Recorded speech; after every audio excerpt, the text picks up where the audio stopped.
और बांदीपुरा में वसीम बारी की हत्या के बाद से ही जम्मू कश्मीर की राजनीति में उबाल आ गया है। बीजेपी लगातार विरोध प्रदर्शन कर रही है और इस हत्याकांड के खिलाफ बीजेपी के कार्यकर्ता सड़कों पर उतरे हैं। 3 तस्वीरें देखिए, परिवार में मातम है, वहीं दूसरी तरफ बीजेपी का प्रोटेस्ट चल रहा है, प्रदर्शन चल रहा है। परिवार से मिलने आईजी पहुंचे और पूरे देश में इसको लेकर चिंता जताई गई। लोगों ने खेद जताया, दुख प्रकट किया है। प्रधानमंत्री ने खुद इस पूरे मामले का संज्ञान लिया है और इस पर दुख जताया है।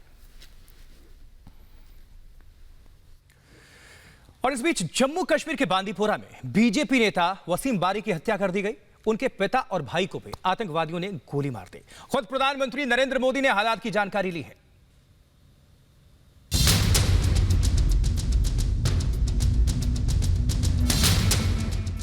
कश्मीर में सुरक्षा बलों के सामने पनाह मांगने वाले दहशतगर्द अब आम लोगों को शिकार बना रहे हैं। जैसे जैसे आतंकियों की लिस्ट खत्म होती जा रही है, उन्हें घाटी से दाना पानी उठने का गम सताने लगा है।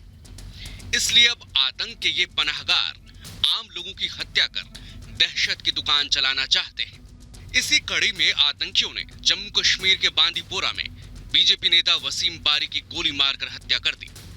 इस दौरान दहशतगर्दों ने वसीम के भाई और पिता को भी निशाना बनाया। पिछले कुछ महीनों से हमारी सिक्योरिटी फोर्सेस ने ऑपरेशन ऑल आउट के तहत इनका खात्मा करना शुरू कर दिया आतंकवादियों का, और इसके चलते पाकिस्तान और चाइना बहुत डेस्परेशन है। हमारी जो एक केंद्र सरकार की एक पॉलिटिकल विल जो अभी बॉर्डर्स पे देखने को मिली है, इन सारी फ्रस्ट्रेशंस के चलते इस वक्त भारतीय जनता पार्टी के 3 कार्यकर्ताओं ने अभी शहादत दी है। जमीन से निकाल कर इन पाकिस्तानियों को मारेंगे, पाकिस्तान के अंदर घुस के इन आतंकवादियों को मारेंगे। खून का बदला पाकिस्तानियों के खून से लेंगे, इनको किसी कीमत पर हम छोड़ेंगे नहीं। शेख वसीम बारी साहब, उनके भाई उमर सुल्तान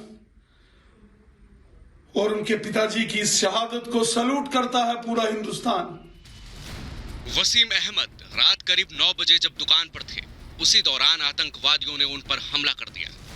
इस दौरान उनके साथ पिता और भाई भी मौजूद थे। गोलीबारी में तीनों गंभीर रूप से घायल हो गए और जब इलाज के लिए उन्हें अस्पताल ले जाया गया तो उन्होंने दम तोड़ दिया।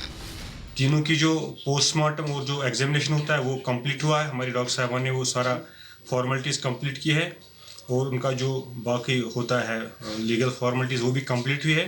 We are just handing over the bodies to the police. BJP नेता के परिवार को सुरक्षा कर्मी मिले थे, लेकिन गोलीबारी के वक्त कोई भी मौके पर मौजूद नहीं था। लिहाजा पुलिस ने सभी सुरक्षा कर्मियों को गिरफ्तार कर लिया है। वहीं इस घटना को लेकर बीजेपी में रोष है। खुद प्रधानमंत्री मोदी ने एमओएस जितेंद्र सिंह से बात कर हालात की जानकारी दी। वहीं बीजेपी अध्यक्ष जेपी नड्डा ने ट्वीट में लिखा कि हमने जम्मू कश्मीर के बांदीपोरा में शेख वसीम बारी, उनके पिता और भाई को खो दिया। यह पार्टी के लिए बहुत बड़ी क्षति है। मेरी गहरी संवेदना परिवार के साथ है। पूरी पार्टी शोक संतप्त परिवार के साथ खड़ी है। मैं विश्वास दिलाता हूं कि उनका बलिदान व्यर्थ नहीं जाएगा। कुछ दिनों पहले अनंतनाग में आतंकियों ने सरपंच अजय पंडिता की गोली मारकर हत्या कर दी थी, जिसकी जिम्मेदारी लश्कर-ए-तैयबा से जुड़े संगठन द रेजिस्टेंस फ्रंट ने ली थी। अजय पंडिता का संबंध कांग्रेस पार्टी से था और इस बार आतंकियों ने बीजेपी के एक नेता और उनके परिवार को निशाना बनाया। जम्मू कश्मीर में आतंकी लोगों के दिलों में खौफ पैदा करना चाहते हैं, लेकिन हमारे सुरक्षा बलों ने हर आतंकी का नाम लिस्ट में दर्ज कर रखा है। इस साल अब तक 100 से ज्यादा आतंकियों को जहन्नुम के लिए रुखसती दी जा चुकी है। Bureau report, Republic.